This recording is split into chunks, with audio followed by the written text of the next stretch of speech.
Good morning, friends. Hello this morning. How are you? Hope you're doing great today. Good morning, good morning. How are you today?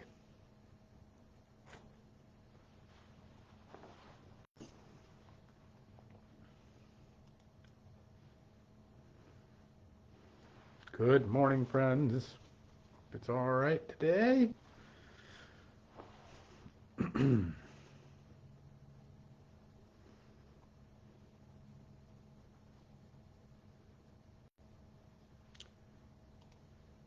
Hey, Donna, good morning to you.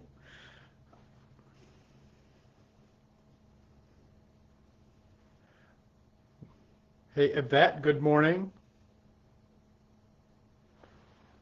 Did I get my math wrong and that Donna, we missed your birthday yesterday? Did that happen? I've been I've been so all over the map here this week. I think that may have happened. So, well, happy birthday. Good morning, Karen. Glad you're here. Gonna have to wish you a happy birthday today. Hey, Vicky. It's like I just saw you. Glad you're here. Hello, everybody. You just wrapped up our little coffee this afternoon, this little morning coffee that we've been hosting. So if you're in the neighborhood from 9 to 11 on Thursdays, I invite you to come on by. We talk about all good and beautiful things. It's a good time had by all. So hope everybody's doing great.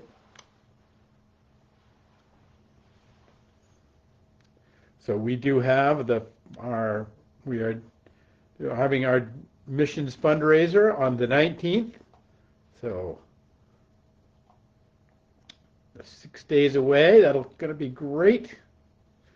Um, all kinds of good, fun auction items and raffle items and just all sorts of ways to have a good time. We're gonna have some Dominican food. So if you're in the neighborhood, I hope you'll put next Wednesday on your calendar. It was your birthday yesterday. I'm crushed. Sometimes sometimes I just miss the ball. I'm sorry. Like so happy birthday. And I'm so sorry your present was 2 hours at the DMV. That seems like a bit like an insult, but um, that is all right, friends. Let's get going this morning.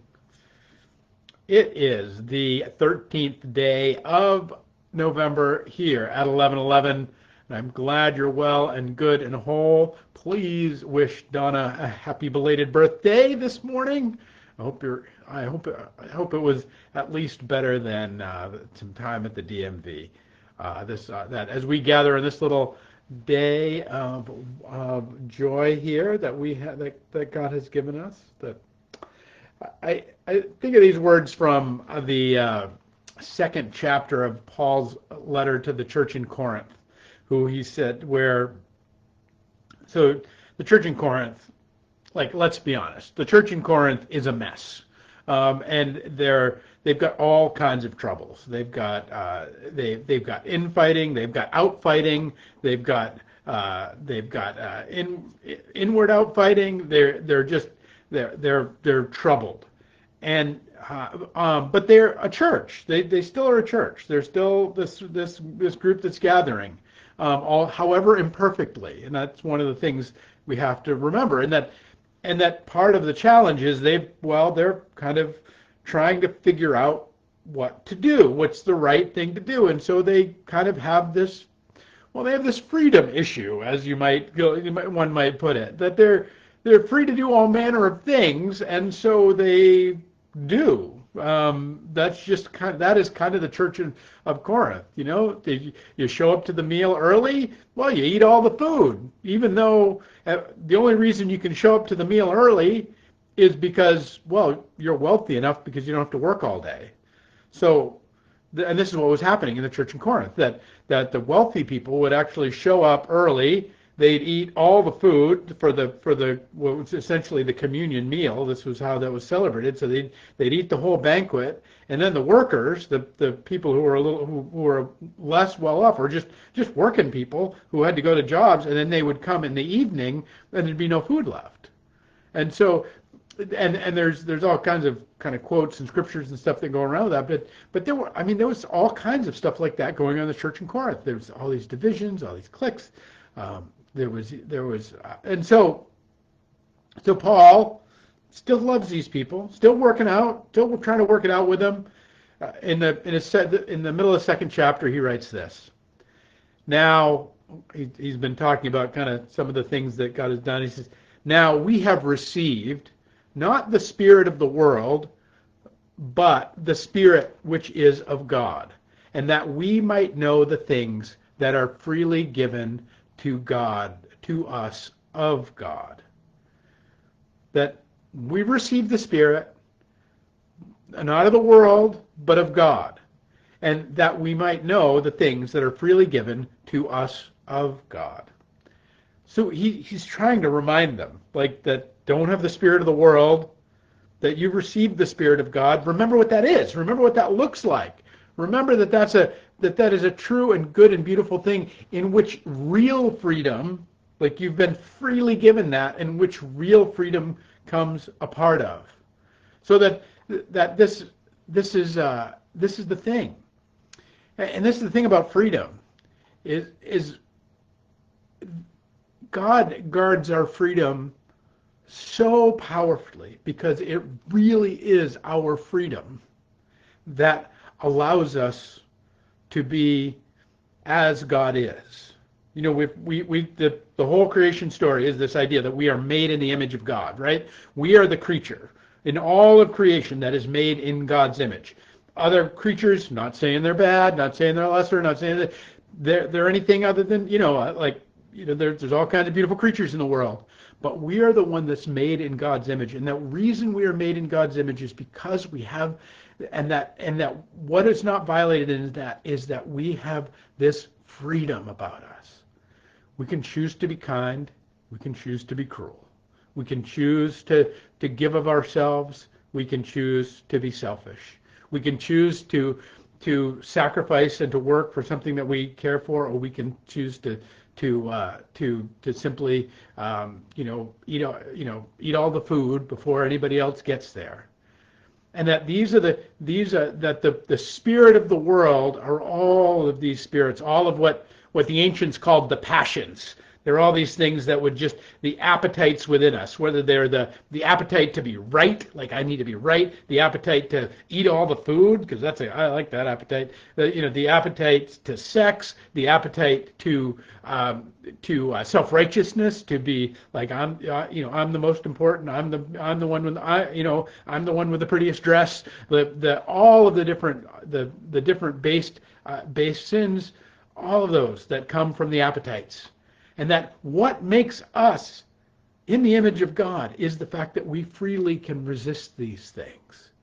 And that we are freely given. What we're freely given is the Spirit to be able to do so. That what we can do is we can say no to the 18th brownie. We can only eat 17 brownies, and that's great. We can stop ourselves. The great piece of self-restraint that stops us at 17 pieces of birthday cake or whatever. That we have this, and that we have this ability to step into the formation that God would have for us. This, again, as the ancients called it, this theosis, to be as God is. Because that's the whole story. That God comes into the world so that the world, that humanity may become like God. We're told the story, and we get this story all the time about the kind of us as self-improvement project, in the sense of we have to strive to be as God is, and that's not wrong, because we have that experience of that, right? That is our experience. We have an experience of striving. We have an experience of being able to have some self-restraint, of being able to curb our passions. But that what we have to remember is that spirit that's in us, that desire to do so, why we think that's a good idea, was actually first freely given to us by the one who made us. And this is what Paul is saying. He's saying, like, you guys got all kinds of problems, but you also have the Spirit for the overcoming of all of those problems. That Spirit is with you, and it dwells within you, and it is the reason that Christ came into the world. You know, we kind of tell ourselves a story that we have to be like God, and then God will love us. But no, God loves us so that we can be as he is, so that we can know the compassion that is Jesus Christ can flow through us, that the patience of how Jesus is with the world, in us working out our freedom and not even violating it, even when we're doing the wrongest of the wrong things as humans, but it continuing to invite us, continuing to hold us, continuing to call us forward. God never violates that free choice in us, because it is that free choice which makes us as he is. Our free choice is what, and that's what results in our, and the thing is, that's what can result in our isolation. That's what can result in our feeling of separateness, is often because we feel like we're the ones having our own experience here. Like, right?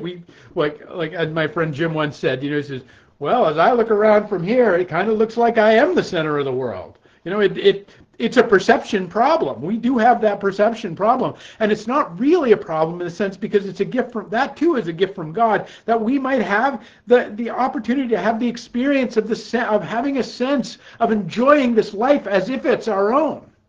But all the while knowing that every breath of it, every heartbeat of it, every piece of it is a gift from God. Even our ability to be better than we are, even our ability to become new people in Christ is a gift from God. Is that Spirit of God freely given so that we might know the things that are given to us from God.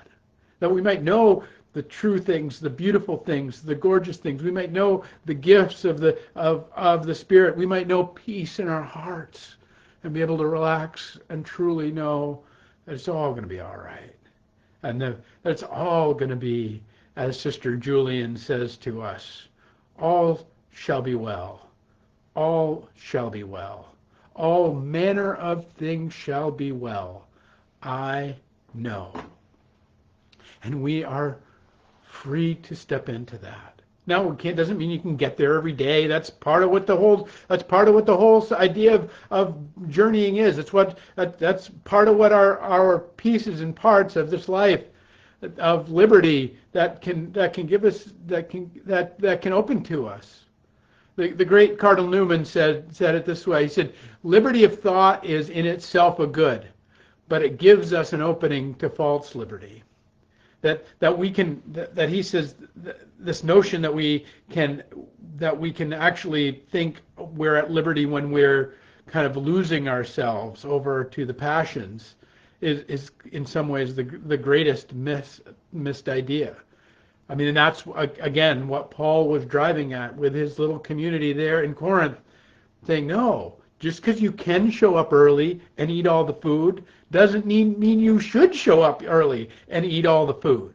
That in fact, and that you can think that I am free to do this. Here I am, and you are, and they were. But his invitation was not the thought that went behind it, because the thought was necessarily wrong. His invitation was to the Spirit of the world, that invites us to get all that we can, that invites us to do all that we can, in the sense of like feel all the feels, do all the do's, all the things,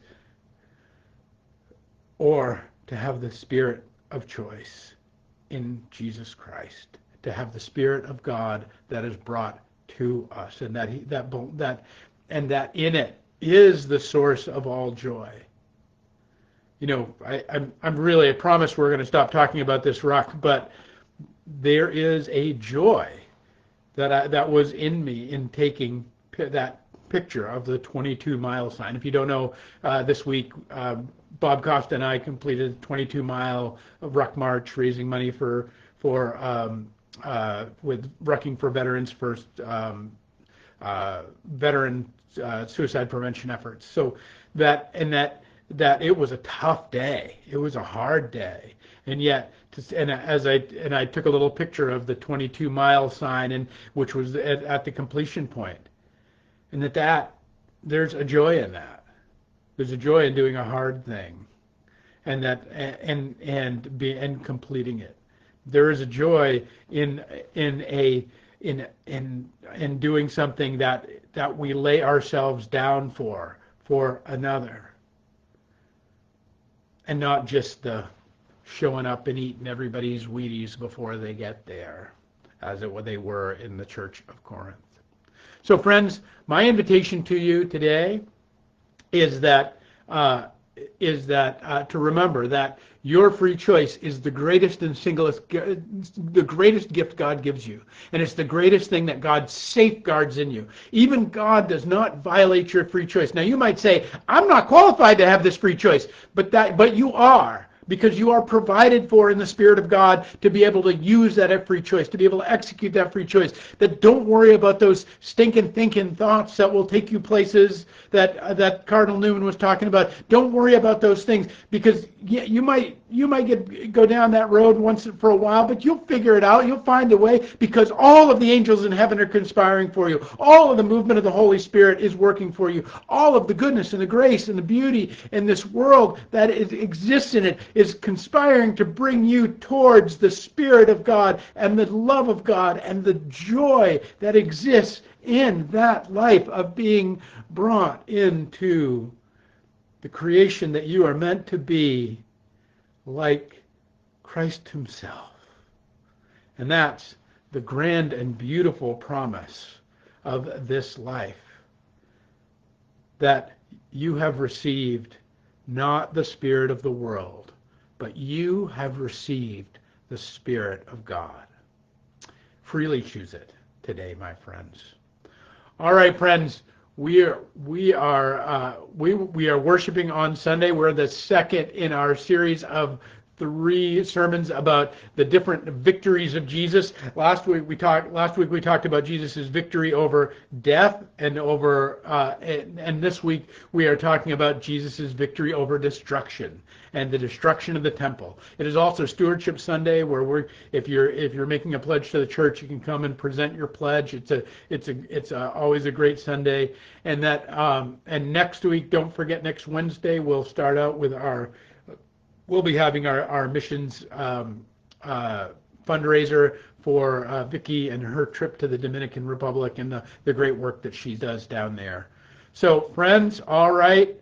And it is Donna's birthday. We're going to celebrate Donna's birthday today. So we're going to end with singing Donna happy birthday. So I don't have a ukulele today, sorry, but happy birthday to you.